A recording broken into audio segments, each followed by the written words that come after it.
Hello, everyone. Happy Tuesday. It's Carrie, and I am back to talk to you about how to guarantee results for your clients. This is about coaching skills. Skills with a Z, people. With a Z.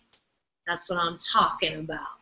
Actually, when I first started coaching, tell you the truth, I wasn't great at it. I wasn't like a natural born coach. Like, you know those people who are just like, I know exactly what to ask you at any given time, even though I've had no training at all. You're like, why? How do you know that? I was someone who had to like learn really step by step, really systematically how to coach. And so when I was working with clients early on, I would notice sometimes that I'd be in a session, the client would be sort of talking and meandering and just going all over the place, and I would feel as a coach, I'd be like, I'm totally lost. I don't know what this person is saying. I don't even remember like what she wants anymore. I've lost control of the session. I don't know what's happening. And that was such a, I would panic about that because then I would feel like, well, I'm not really delivering the value to this person, and this person is paying me. And before I knew it, I was sitting there in the session as the coach, like completely imploding. So, of course, I really wasn't serving the client. But the thing that I learned, because I, as a coach, I always need something to hang my hat on. I need like a focus or a system, and when I have that, it's really helpful. So this might be helpful for you too. So the thing that I was able to hang my hat on was making sure that I always knew what the client wanted. What is the outcome that they want? Because even if a client goes all over the place and tells you 800 million random stories, if you can always circle the client back to, so tell me again, in the time that we have 15 minutes remaining, what outcome would you like in that 15 minutes? It like immediately circles the client back to go, oh, right, I have to focus. We're here to get something done. Let's move forward. So the first step to always getting a result for your client in a session is making sure that you as the coach are super laser focused on the outcome that your client wants.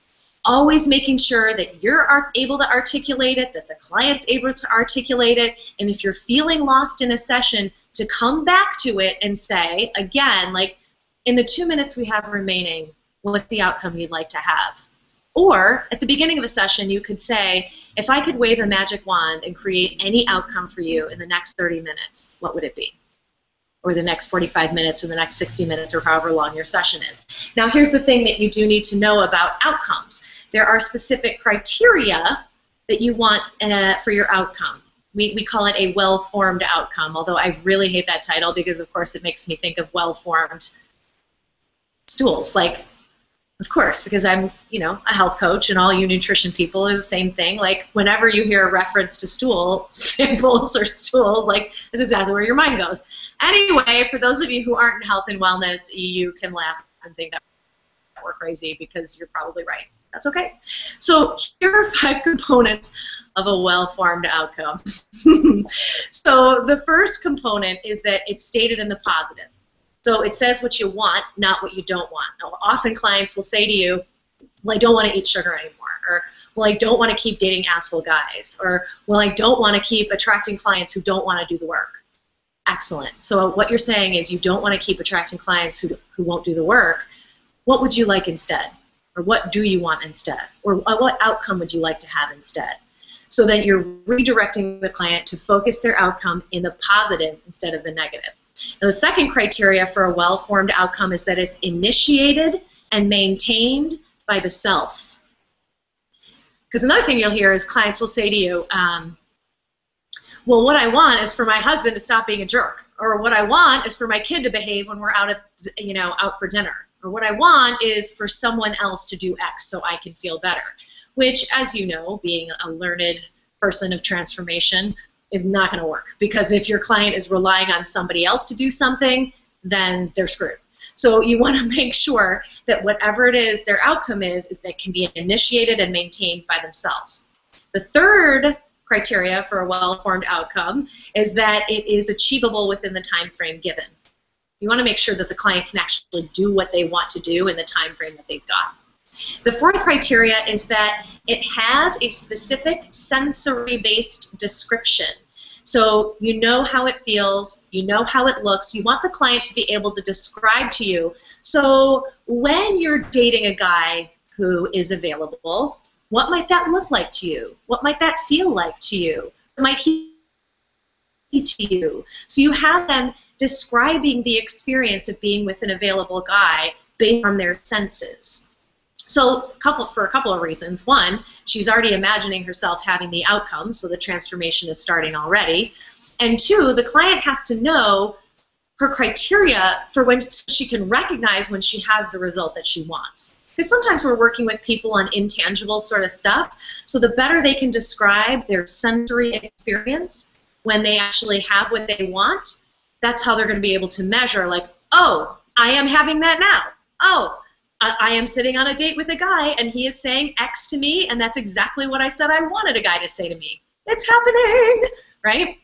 And then the fifth criteria, or fifth component of a well-formed outcome is that it's appropriate chunk size. It has to be big enough, like the action step or the outcome has to be big enough to feel worthwhile, but not so big that it throws your client into like paralyzing overwhelm.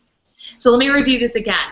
A well-formed outcome is stated in the positive, initiated and maintained by self, achievable within the time frame given, based on a sensory description, and the appropriate chunk size. And you always want to make sure the best way in a session to make sure you're always going to get a result with your client every time, even if it's the littlest of breakthroughs, is making sure that your client has a well-formed outcome and that you know what it is and that you're guiding her toward it in the time frame that you have in your session.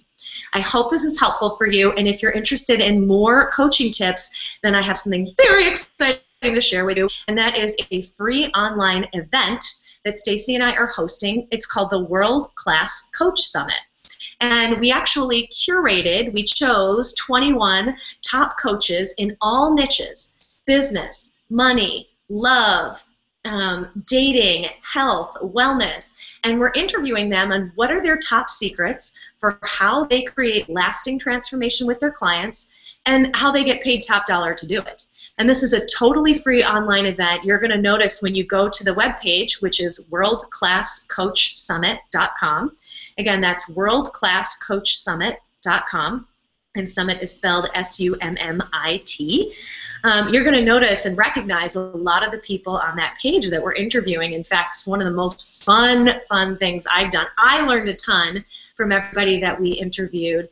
And I think you're going to find it really extraordinary. And if you're someone who is really dedicated to becoming a masterful coach, and my guess is if you're watching this video that you are, then I think you're really going to love the World Class Coach Summit. So go on over to worldclasscoachsummit.com and join Stacy, myself, and 21 top coaches to learn more secrets so that you become a masterful coach. And I, ladies and gentlemen, will see you next week.